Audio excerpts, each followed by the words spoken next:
Commander Veltar walked through the busy market of New Sol Colony with careful steps.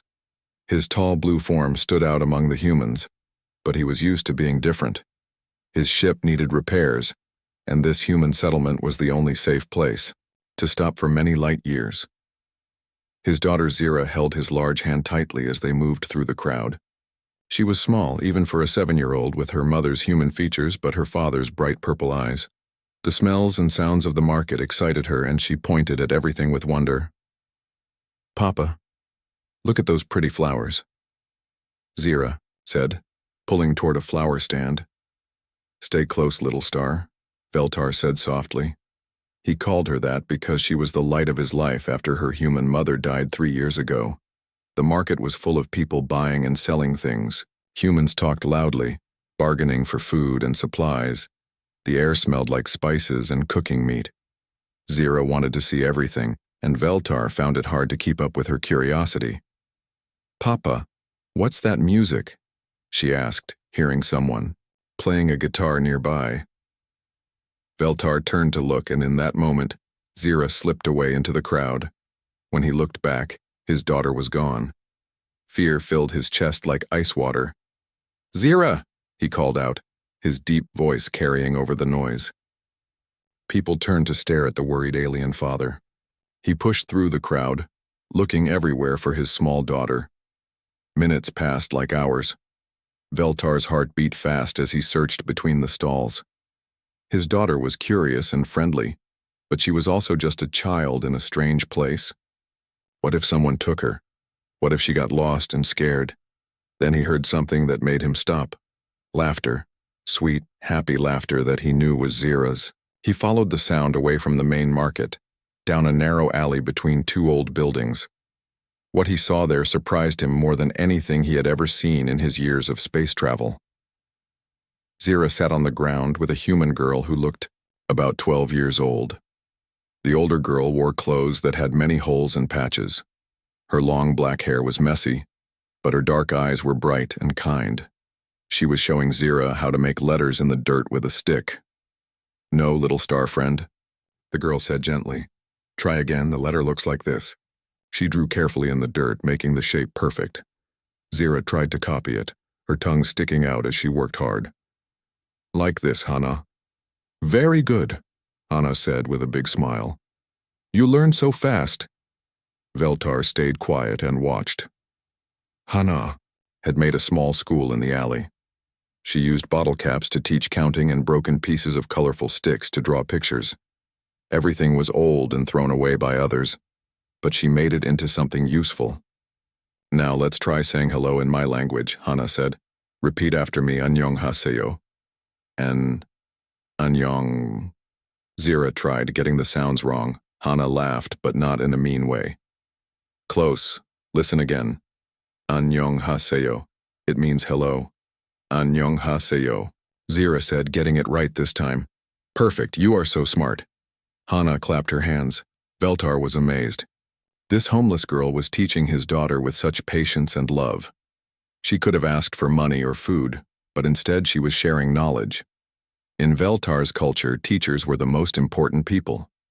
They believed that sharing knowledge was the greatest gift anyone could give.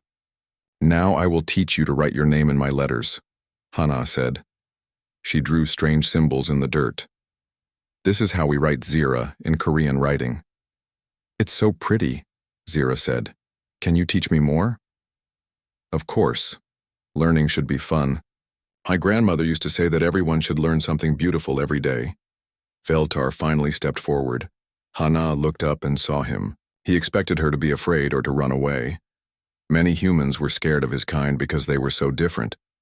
But Hana just stood up and moved protectively in front of Zira. "Are you her papa?"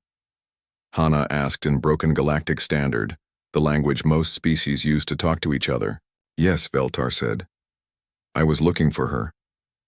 "She is safe," Hana said. "I was just keeping her company until you came back. She is very smart and kind." "Thank you," Veltar said. He was impressed by how brave this small girl was. "What is your name?" "I am Hana," she said with a small bow. "I am sorry if I did something wrong." You did nothing wrong, Veltar said quickly. You helped my daughter, you taught her things, that is very good. Zira jumped up and ran to her father. Papa, Hana taught me to count to 10 in her language and write my name. Look. She showed him the letters in the dirt. Veltar knelt down to see better. The writing was neat and careful, even drawn in dirt with a stick. This is very good, little star. Can Hana come with us? Zira asked. I want to learn more.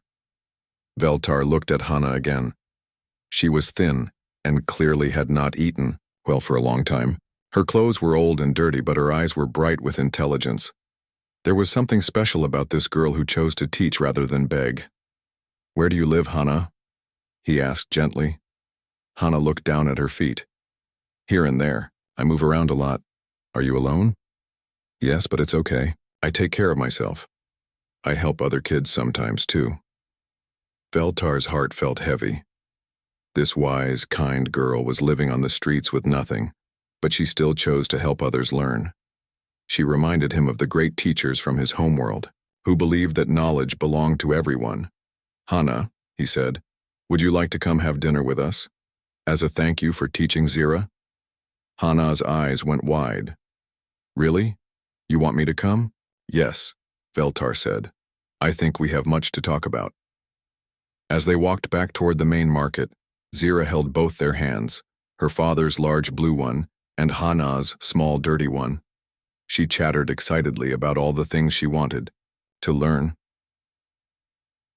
Veltar watched Hana listen carefully to every word his daughter said, answering each question with patience and wisdom far beyond her years. He began to think that finding Hana might not be an accident. Sometimes the universe brought the right people together at exactly the right time. The restaurant Veltar chose was quiet and clean, with soft lights and comfortable chairs. Hana had never been inside such a nice place before. She looked around with wide eyes but tried not to touch anything. Please sit, Veltar said, pointing to a chair next to Zira.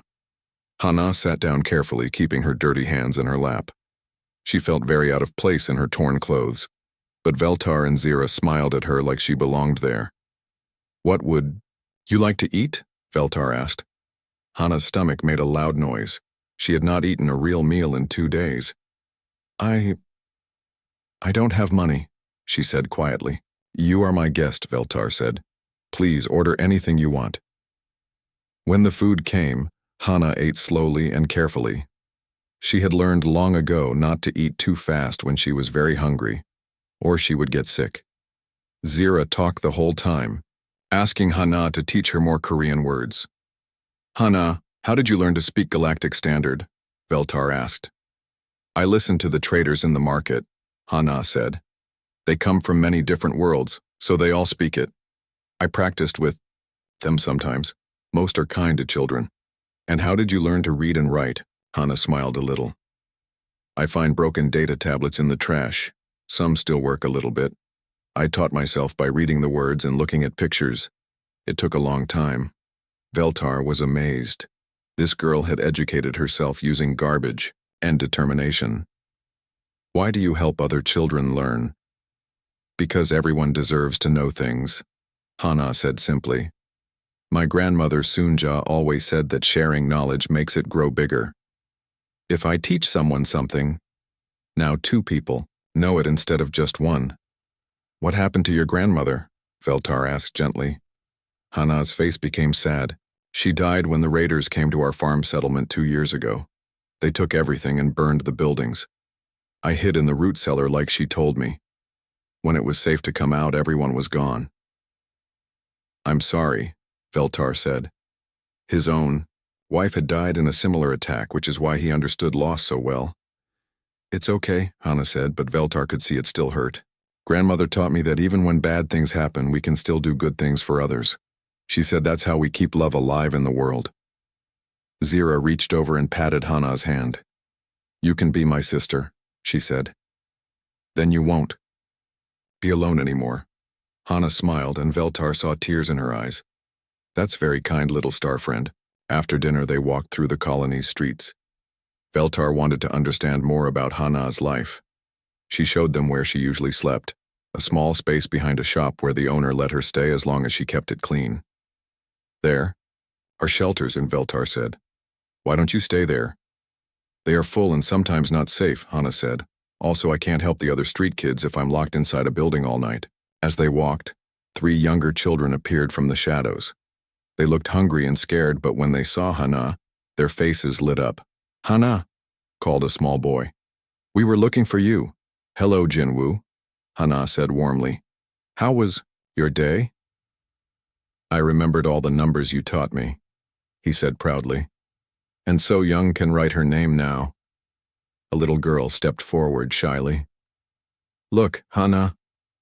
She showed them letters scratched into a piece of wood. Very good, Hana said. You worked hard on this. Veltar watched as Hana talked with each child, asking about their day and praising their small achievements. She had created a family among the forgotten children of the colony. Hana teaches us every day, explained the oldest child, a girl named Yujin. She shares her food with us and shows us how to stay safe. Learning helps us think about good things instead of being scared, Jinwoo added. Veltar's heart was touched by what he saw. This homeless girl was running a school for street children with no books, no building, and no help from adults, yet she was making a real difference in their lives. Later, after the children disappeared back to their hiding places, Veltar walked Hana back to her sleeping spot.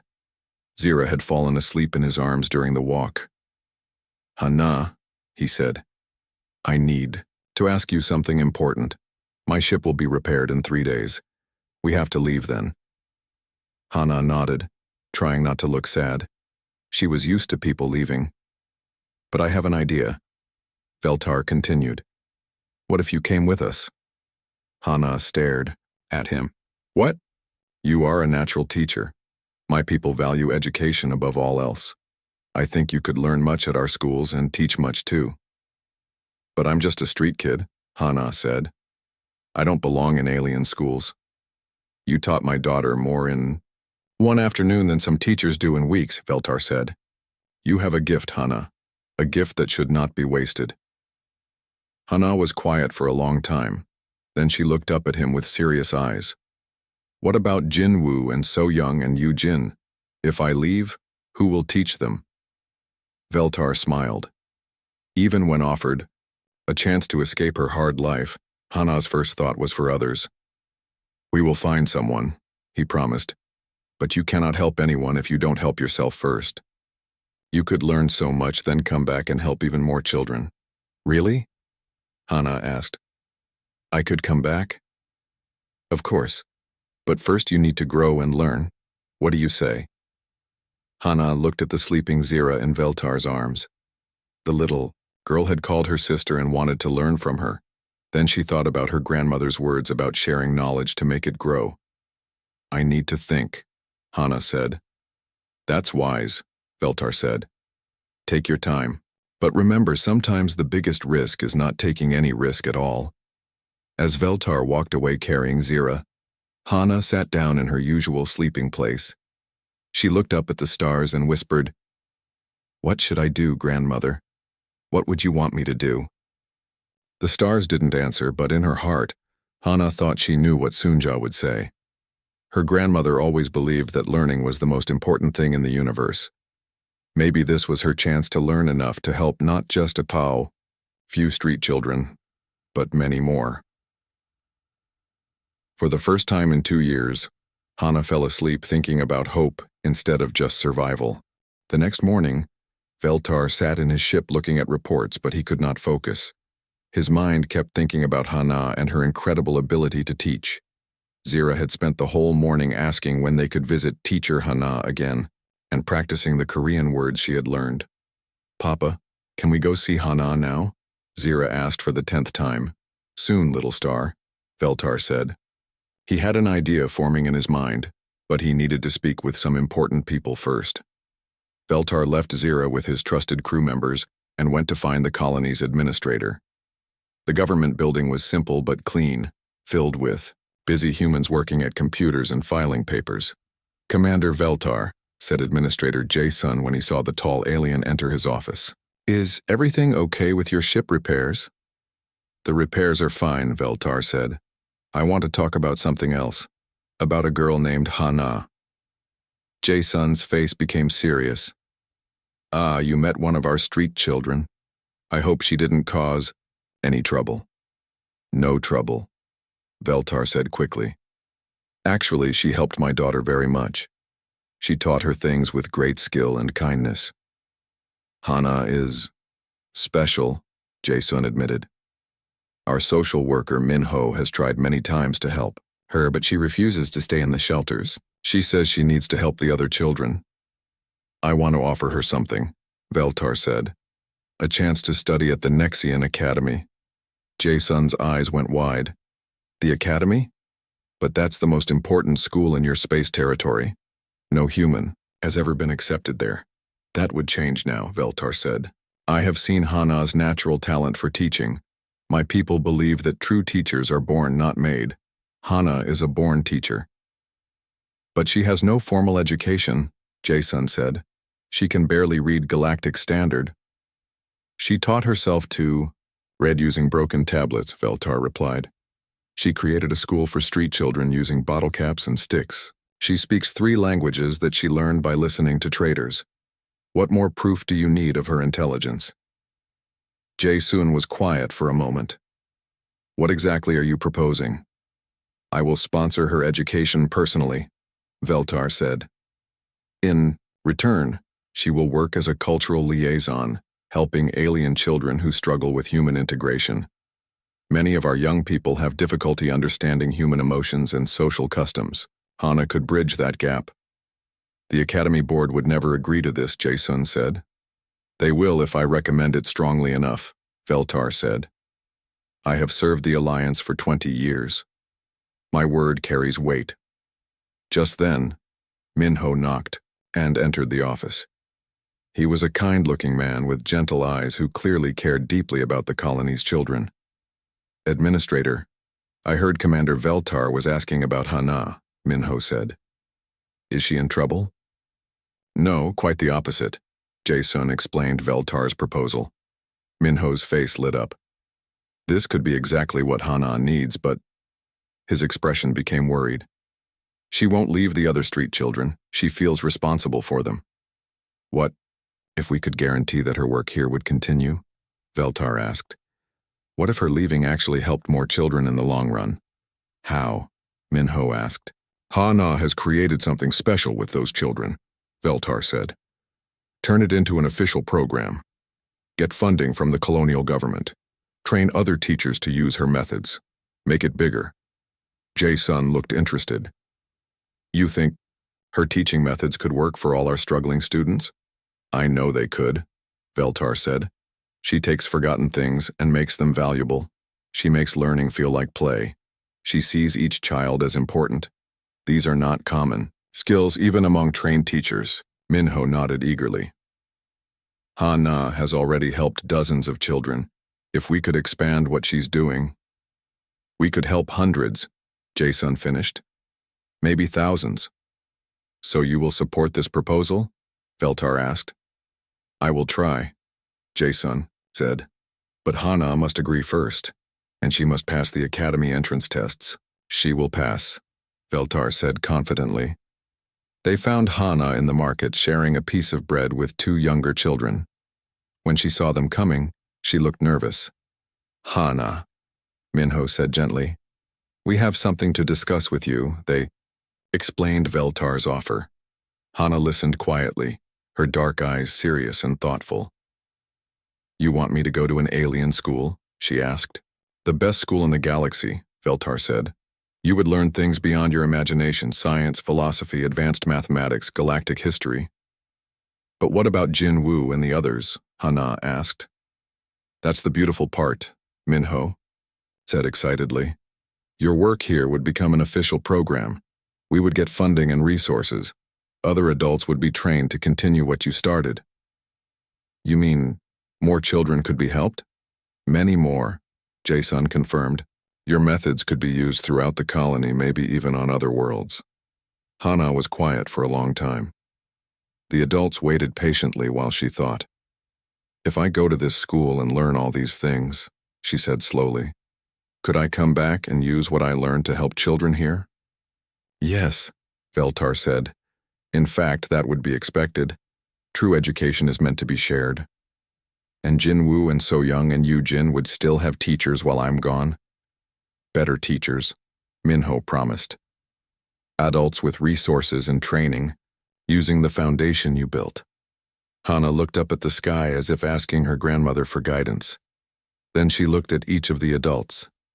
My grandmother always said that sometimes we must plant seeds in distant soil if we want forests to grow everywhere, she said. I think I should try. Veltar smiled broadly. You will not regret this decision, Hana. When would I have to leave? She asked. In 2 days, Veltar said. First, you must take the entrance examinations. They are very difficult. Hana straightened her shoulders. I'm not afraid of difficult things. I've been living difficult for 2 years. Minho laughed and put his hand on her shoulder. Hana, I think you're going to surprise a lot of people. As they walked back through the colony, Hana stopped to tell Jinwoo and the other children about the changes coming. She promised them that even though she was leaving, they would have even better help soon. Will you come back? So-young asked with tears in her eyes. Yes, Hana said firmly. I will come back with so much knowledge that I can help not just you, but children all over the galaxy. That evening, Veltar watched Hana study for her entrance exams using borrowed data tablets and books that Minho had brought her. Her focus and determination reminded him of the greatest scholars he had known. Are you nervous? He asked her. Hana looked up from her reading, a little, but mostly excited. For 2 years, I could only dream about learning new things. Now the dream might come true. Veltar nodded. Tomorrow, you take the first step toward changing not just your life, but many lives. Hana smiled and returned to her studies, reading by the light of a street lamp, preparing to reach for the stars. 6 months had passed since Hana arrived at the Nexian Academy, and she barely recognized herself. Gone were the torn clothes and dirty face. Now she wore the clean uniform of an academy student and walked with confidence through halls filled with alien students from dozens of worlds. The first month had been incredibly hard. The entrance exam had taken 3 days, testing everything from basic mathematics to complex logic puzzles. Hana had passed, but just barely. Many of the alien students came from wealthy families and had been studying advanced subjects for years. Hana felt very behind, but Hana had something the others didn't have. She knew how to learn from nothing and how to never give up. While other students complained about difficult assignments, Hana stayed up late in the library, reading everything she could find. She asked questions without shame and practiced problems until her hands were sore from writing. Her professors were amazed by her progress. Professor Kellen, who taught galactic history, said she had never seen a student improve so quickly. Hana absorbed knowledge like a dry plant absorbs water, but the real change came when Hana started helping her struggling classmates. Da-eun was a shy student from Altair whose species learned very differently from most others. While other students could remember things by reading them once, Da-eun needed to see pictures and colors to understand concepts. She was failing most of her classes and spent every day crying in her room. Hana found Da-eun in the library one evening, staring at a mathematics textbook with tears in her large silver eyes. What's wrong? Hana asked gently, sitting down beside her. I can't understand any of this, Da-eun said in her musical voice. The numbers just look like meaningless marks. I'm going to fail and have to go home in shame. Hana looked at the problem Da-eun was trying to solve. It was about calculating the orbit of a moon around a planet. To most students, it was just numbers and formulas. But Hana saw something else. Da-eun, close your eyes, Hana said. What? Trust me. Close your eyes and imagine you're flying through space. You see a beautiful blue planet below you. Now imagine a silver moon dancing around that planet in a perfect circle. Da-eun closed her eyes and her face relaxed for the first time all day. Now, Hana continued, the moon is like a ball on a string, spinning around your hand. The faster, You spin your hand, the tighter the string pulls. That pulling feeling is gravity, and we can measure it with numbers. Hana used colored pens to draw the orbit, making the planet blue and the moon silver. Da-un's favorite colors. She showed how the mathematical formula was just a way to describe the beautiful dance they had imagined. Oh, Da-un said suddenly. I can see it now. The numbers tell the story of the dance. From that day forward, Hana worked with Da-un every evening, turning abstract concepts into colorful visual stories. Da-un's grades improved dramatically. More importantly, she stopped crying and started smiling. Word spread quickly about Hana's unusual teaching methods. Soon other struggling students were asking for her help. There was Mortic, whose species communicated through musical tones and had trouble with spoken languages. Hana taught him to understand grammar by comparing it to musical rhythm. There was young Zilan, who came from a desert world and couldn't understand water-based science examples until Hana explained everything using sand dunes and wind patterns. The professors noticed the changes in their struggling students and asked Hana to explain her methods. I don't use any special tricks, Hana told Professor Kellen during a meeting. I just try to understand how each student's mind works, then find ways to connect new information to things they already understand. But how do you know what they understand? The professor asked. I listen to them. I ask them about their homeworlds, their families, their dreams. Everyone has knowledge inside them already. My job is to build bridges between what they know and what they need to learn. Professor Kellen was fascinated. You're describing a completely different approach to education than what we typically use here. Maybe that's why it works, Hana said simply. The academy's directors were so impressed that they asked Hana to help design new teaching programs. She created visual learning guides for species that thought in pictures, musical learning programs for species that communicated through sound, and hands-on experiments for species that learned by touching and building things. Meanwhile, messages from New Soul Colony brought wonderful news. Minho reported that the education program Hana had inspired was now helping over 300 children. The colonial government had provided funding for teachers, books, and even a proper building. Other colonies had heard about the success and were asking to start similar programs. Hana's methods are spreading across human space, Minho wrote in his latest message. Children who were considered unteachable are now learning and thriving. She planted one small seed, and it's becoming a forest. Veltar visited regularly, always bringing Zira with him. His daughter had grown taller and more confident, and she loved studying with Hana during the visits. Hana, you look so different, Zira said during one visit. You look important, Hana laughed. I feel different too. I never imagined I could learn so much or help so many people. Are you happy here? Veltar asked. Hana thought for a moment. Yes, but I also miss home. I miss the simplicity of teaching one child at a time under the stars. I love learning here, but sometimes I dream about going back to where it all started. That time will come, Veltar said. But first you must complete your transformation. You came here as a street child who could teach a few basic things. You will leave as an educated woman who can change entire educational systems. One evening, as Hana sat in the academy's beautiful garden studying for her final exams, Da-un approached her with a small gift. Hana, I made this for you, Da-un said shyly. She handed Hana a crystal sculpture that showed a small figure teaching a group of children under a starry sky. It's beautiful, Hana said, tears coming to her eyes. It's you, Da-un said. The teacher who saved me. I want you to remember that even when you become famous and important, you started by caring about one student who was crying in a library. Hana hugged Da-un tightly. I will never forget. And I will never stop caring about students who need extra help. As Hana prepared for graduation, she thought about her grandmother Sunja and the lessons about sharing knowledge to make it grow. The little seed of wisdom that had started in a dirty alley was now growing into something bigger than Hana had ever dreamed possible. But she knew this was just the beginning. The great assembly hall of the Nexian Academy had never been so full. Students, professors, and visitors from across the galaxy had come to see the annual Cultural Exchange Festival. This year was special because, for the first time ever, a human student would present the keynote speech. Hana stood backstage wearing the formal graduation robes of the academy. Her heart beat fast as she heard the crowd talking in dozens of different languages. In just a few minutes, she would address thousands of beings from hundreds of worlds, and her speech would be broadcast live across the entire Galactic Alliance.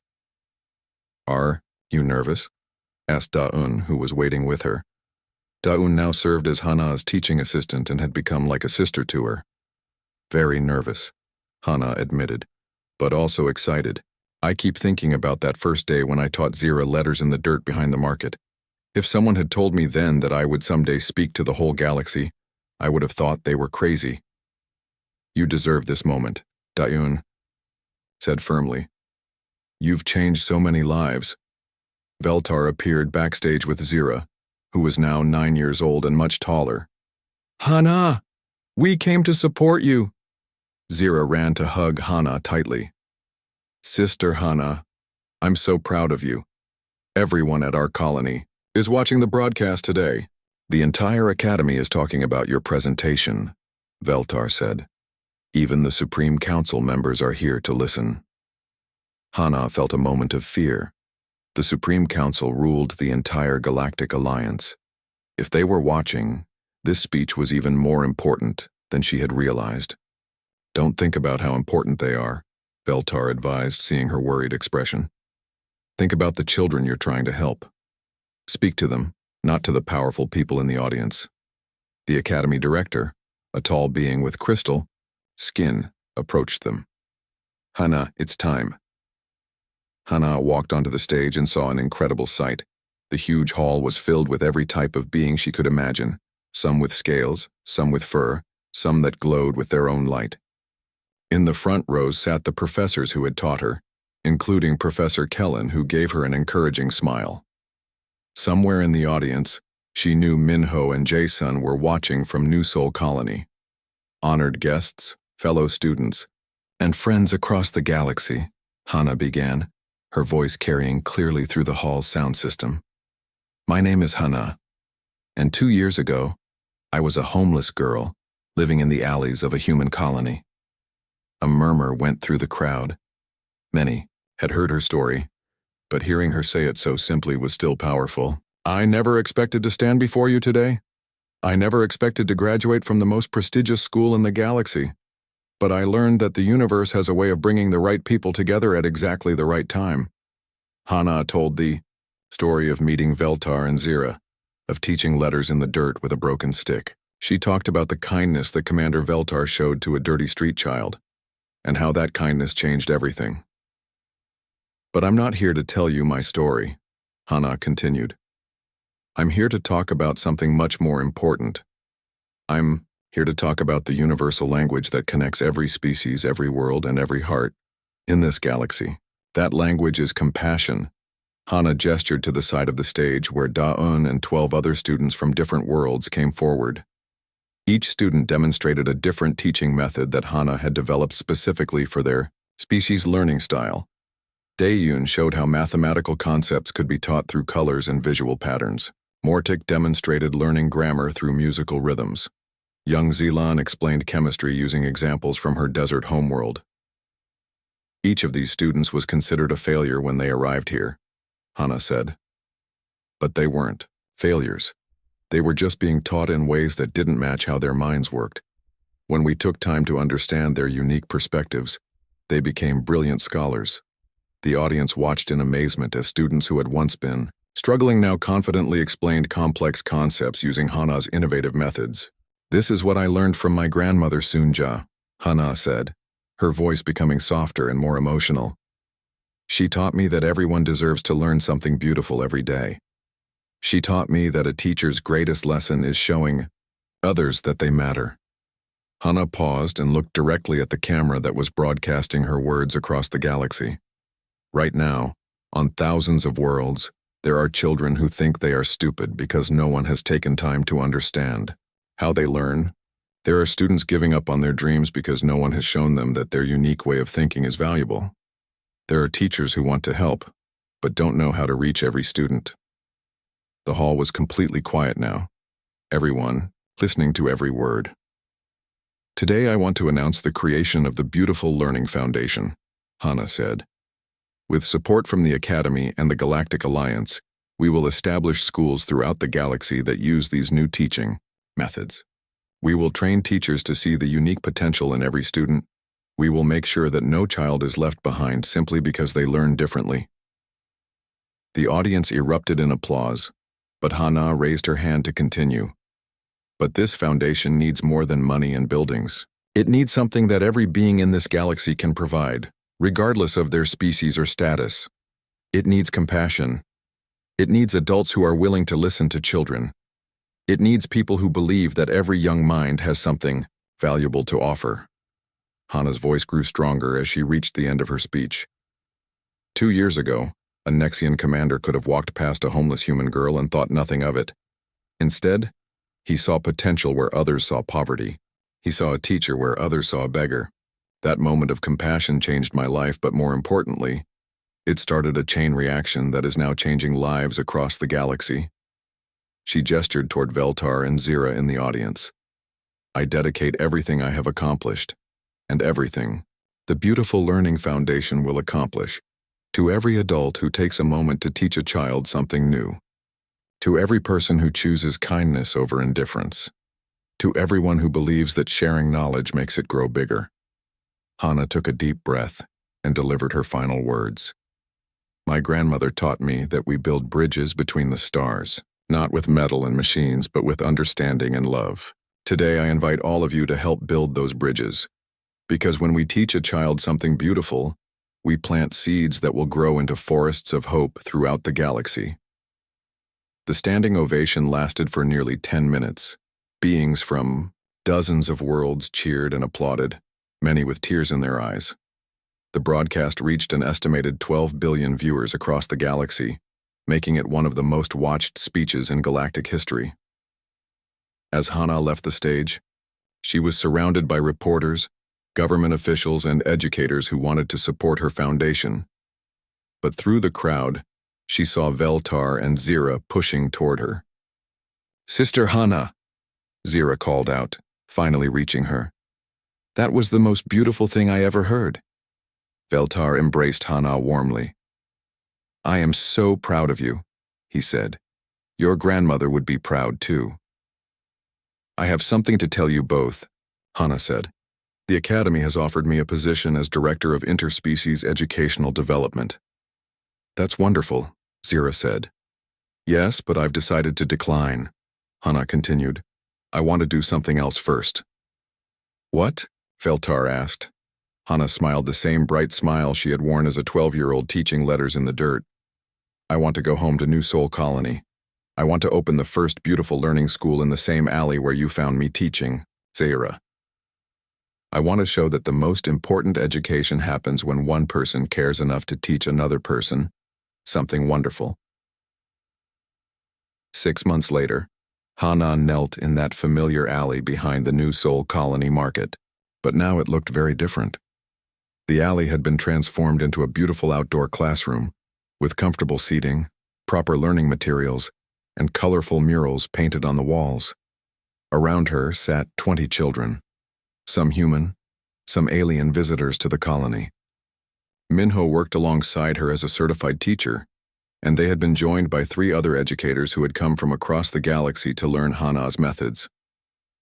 Today we're going to learn about the stars, Hana told the children. But first, I want each of you to teach me something beautiful that you learned this week. A small human boy raised his hand excitedly. I learned how to say thank you in Altarian. Wonderful, Hana said. Now we all know something new. As the sun set over New Sol Colony, Hana looked up at the stars that had once seemed so far away. Now she knew that somewhere among those stars, hundreds of schools were using her teaching methods. Thousands of children who might have been forgotten were now learning and growing. But here, in this simple alley where it all began, Hana was exactly where she belonged, teaching one child at a time that they mattered, proving that the greatest bridges between the stars are built with compassion, one lesson at a time.